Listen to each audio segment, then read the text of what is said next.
Good morning. So I want to talk about developing in central London or other large urban places where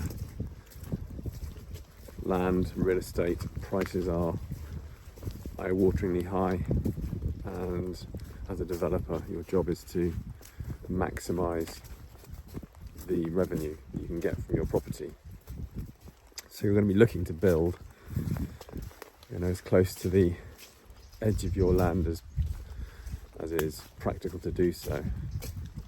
And of course in doing that you will likely to come up against other people's property, including the public highway. So how do you manage your utility risk? So the biggest issue you're going to have is, well, there's a couple of things that you're going to likely encounter. The first is electricity supply. So you're building in a very densely populated location, and given the government is determined to push everyone towards electricity and basically reduce the diversity of the power, or should I say the energy consumption, away from gas towards all electric, there are huge demands on the grid that the grid is struggling to meet. And the DNOs, the distribution network operators, they are reactive. They are not going out there speculatively installing equipment. That's not how utilities work. You're not going to make any money unless you have a customer who is going to bankroll the installation of the apparatus. So you make an application and then they will respond to that application and build out the necessary infrastructure. The problem is it can take 5-10 years to do that, and you would want to know that as a developer when you've got a piece of land. So in your due diligence for a site, I think you need to start making formal applications for power from the outset, really, just to check what's available. Start having discussions with utility companies, understanding the lie of the land and that sort of thing. So that's a big one.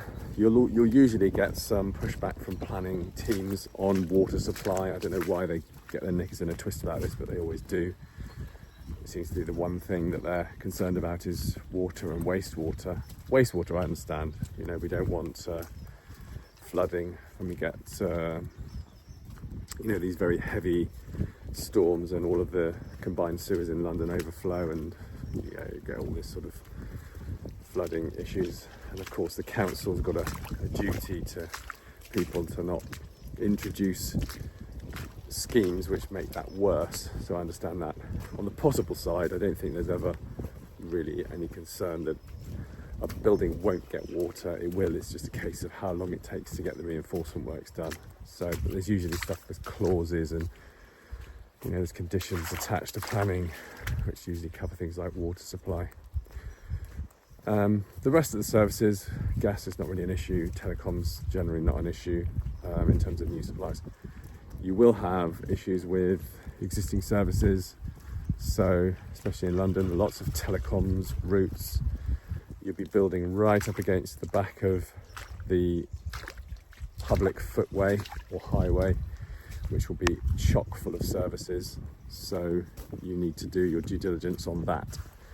And you might think that you're only at REBA stage 2, but actually your pre-construction activities, your demolition activities is more like a REBA stage 4. So you need to be going out there, doing a GPR around the site.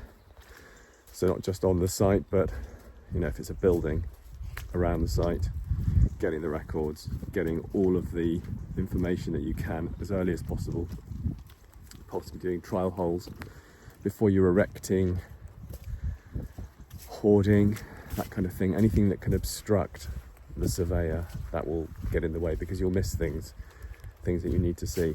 So get a survey done, even if it's REBA stage 2. If you're serious about the site and you're going to develop it, get a survey done, get the records, pore over them, get the information you need, understand the risks, start to engage with telecoms companies and the like.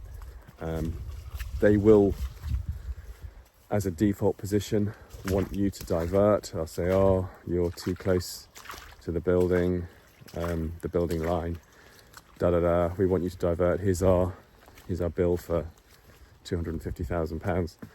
Your job as a utilities consultant is to represent your client and to keep that cost as low as possible. So it needs to be managed. You need to convince them that you know what you're doing, that you're not going to damage their equipment, and take them on a journey with the contractor, with the demolition contractor or the piling contractor, and show them that you know what you're doing, you've done this before, you're not going to destroy their apparatus, etc., etc. Sometimes you might have to move stuff around or change the location of boxes and shift some ducts around and things like that, or maybe rebuild sections, but if you can avoid diverting, then that's obviously the best way to go. So get your checks done early, get your new capacity checks for electricity and water and sewage done, and get your GPR survey, record mapping, and possibly trial holes done early as well. Then you understand the site, then you can say to the client, these are the risks we're aware of, and this is how we're going to manage them, and you're going to look far more impressive than someone who waits until the end of stage 3 and then says, oh, hang on a second, we don't really understand the risks here and we haven't done any due diligence. You're going to have all sorts. You're going to have sewers running under buildings. There's all sorts of stuff lying beneath the ground that you need to be aware of. So yeah, do your checks early. Cheers.